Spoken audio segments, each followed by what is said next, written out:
एक गांव में रामू और श्यामू नाम के दो दोस्त रहते थे। दोनों बचपन से ही गरीब परिवार से थे।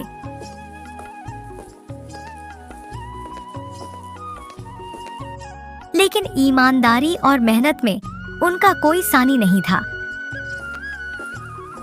रामू और श्यामू रोजाना गांव के पास के जंगल में लकड़ियां काटने जाते थे। श्यामू अपने पत्नी और बेटी के साथ साधारण सा घर में रहता था। दूसरी ओर रामू भी अपने पत्नी के साथ छोटा सा घर में रहता था। रामू और श्यामू के पास बहुत संपत्ति तो नहीं थी, लेकिन उन दोनों का दिल बहुत बड़ा था और दोनों मेहनती किसान थे।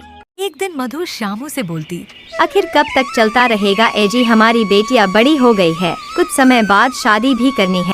पर श्यामू ने गंभीरता से कहा, मैं तुम्हारी बात समझता हूँ। आज से मैं रोज रामू के साथ जंगल लकड़ी काटने के लिए जाऊंगा और लकड़ी बेचकर बेटी की शादी धूमधाम से करेंगे।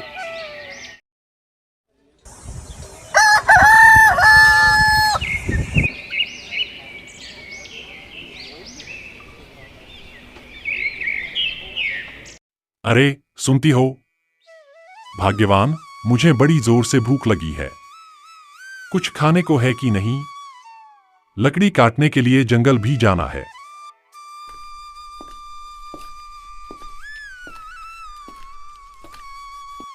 कल रात का कुछ खाना बचा हुआ था, खाद्य सामग्री भी खत्म होने को आई है, खरीदने के लिए पैसा भी नहीं है। ठीक है, कल मैं रामू के साथ लकड़ी बेचकर चावल और दाल खरीद कर लाऊंगा।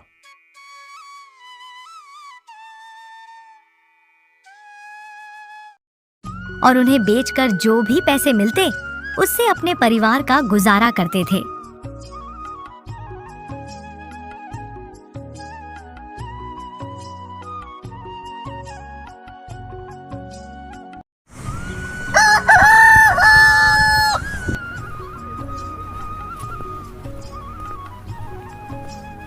एक दिन गांव के मैदान में बड़ा मेला लगा, जिसमें दूर दूर के लोग मेला देखने आए। मेले में हर तरह की दुकानें लगी थी। श्यामू अपने बेटी और पत्नी के साथ मेला देखने के लिए पहुंचा।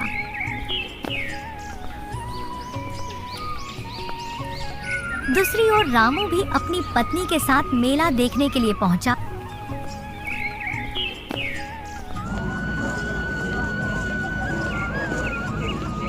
थोड़ी ही देर बाद श्यामू की बेटी को एक गुब्बारे वाला दिखाई दिया।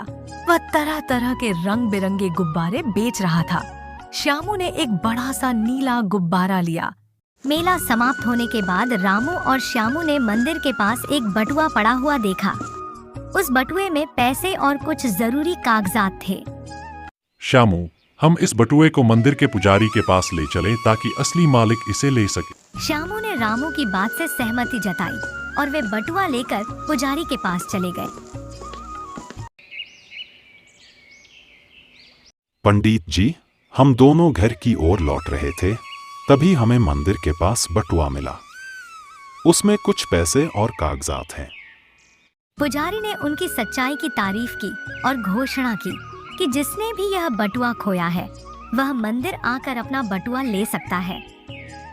कुछ समय बाद एक बुजुर्ग व्यक्ति मंदिर में आया और उसने बताया, यह बटुआ तो मेरा है, जो मैं खो दिया था, जिसमें मेरा जीवन भर की कमाई के पैसे हैं। धन्यवाद रामू और श्यामू, तुम दोनों के वजह से मेरा खोया हुआ बटुआ मुझे मिला।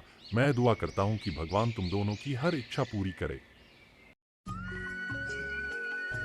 उनकी गरीबी के बावजूद दोनों ने कभी बेईमानी या चोरी का रास्ता नहीं अपनाया। वे दोनों एक दूसरे के सुख दुख के साथी थे। उनका मानना था कि ईमानदारी से कमाए हुए पैसों में भले ही कमी हो, लेकिन संतोष और आत्मसम्मान मिलता है।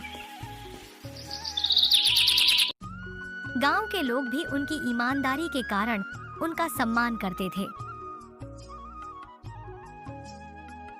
एक दिन दोनों दोस्त लकड़ी काटने के लिए जंगल में गए।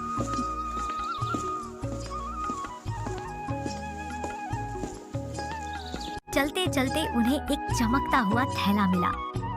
उत्सुकतावश रामू ने उस थैले को उठाया और श्यामू के साथ उसे खोला।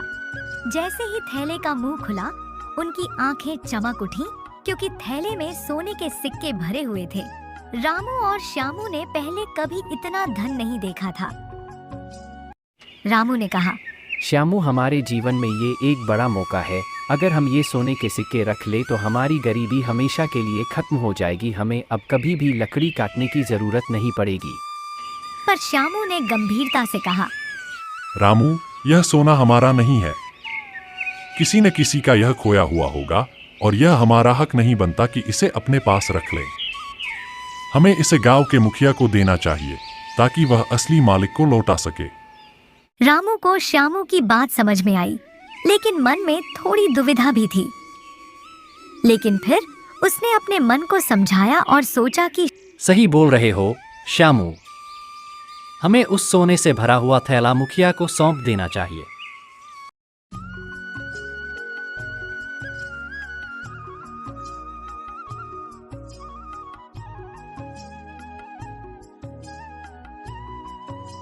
सुनते हो मुखिया जी, सुनते हो मुखिया जी।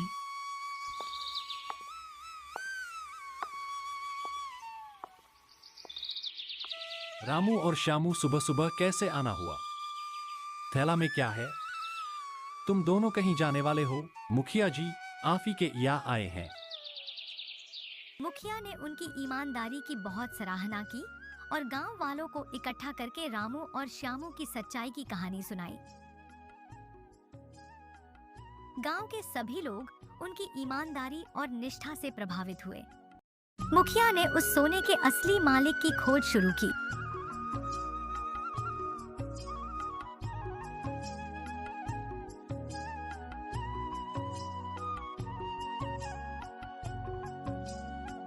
कुछ दिनों के बाद एक व्यापारी को ढूंढ निकाला, जिसने बताया कि यह मुखिया जी, यह थैला तो मेरा है जो जंगल में खो गया था।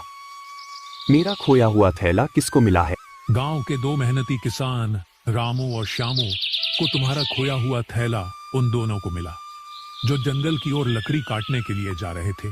लेकिन दोनों की ईमानदारी के वजह से तुम्हारा खोया हुआ थैला मिल पाया है।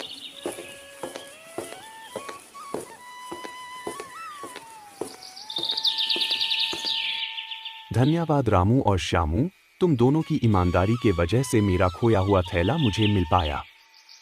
मेरा फर्ज बनता है कि तुम दोनों को ईमानदारी का फल मिलना चाहिए। रामू और श्यामू ने पहले तो इनाम लेने से मना कर दिया, लेकिन व्यापारी के आग्रह पर उन्होंने पैसे ले लिए। ईमानदारी का यह प्रतिफल पाकर वे बहुत खुश हुए और सोचा कि ईमानदारी का रास्ता भले ही कठिन हो, परंतु अंत में उसका फल मीठा ही होता है। रामू और श्यामू की कहानी बताती है कि ईमानदारी एक ऐसी शक्ति है जो व्यक्ति को न केवल आत्म सम्मान देती है, बल्कि समाज में उसे उच्च स्थान भी दिलाती है।